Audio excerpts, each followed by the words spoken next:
Friedrich Wilhelm Ernst Hardt was a German novelist. He was born in 1876 in Graudenz, West Prussia, the son of Hauptmann Ernst Hardt and Anna Lucy Seitre. He attended military schools in Potsdam and Berlin-Lichterfelde, but leaving the latter prematurely. After a 4-year journey through Spain, Portugal, Greece, Morocco, and Italy, his first literary works began appearing in the satirical magazine Simplicissimus. In 1899 he married Polyxena von Höslin. In 1907 he moved to Weimar to be part of the artistic set at the court of Wilhelm Ernst, Grand Duke of Saxe-Weimar-Eisenach.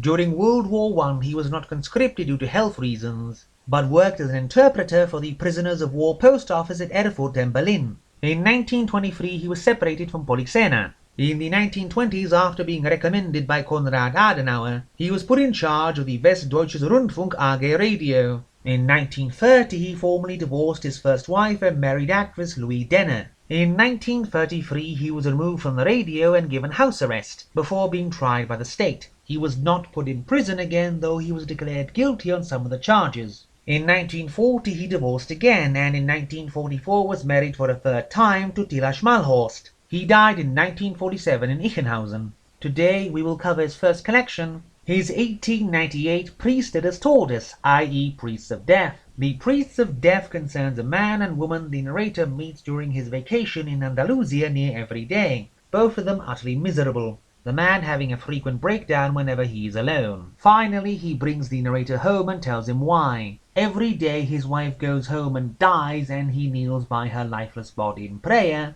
until she convinces herself she's been dead long enough for his sake, and the narrator joins him in this necrological worship. The story, whose title I can at best give as The Gallows Break, has a man who is deathly afraid of the forest going to sleep in a clearing where a gallows used to stand, and being nearly torn apart by hanged murderers, before a woman who murdered her child forces him to kiss her, and he does until he sees the rope marks on her neck and wakes up. Poor Pepe concerns Pepe, a Spaniard who has had bad luck and is pitied by everyone, which infuriates him beyond measure. So one day, when he is about to help smuggle a huge bale of Havana tobacco and sees the police chief on the pier, he stabs him to death and throws him in the ocean. Only he finds out later the person who ordered the tobacco was the police chief himself, so now there is no one who is going to pay poor Pepe. Human suffering has the narrator find some writing on the paper wrapped around his sausages, this being the diary of a man driven mad by seeing his vanished fiancée everywhere, wandering around the forest for days looking for her constantly disappearing mirage before dying of brain fever.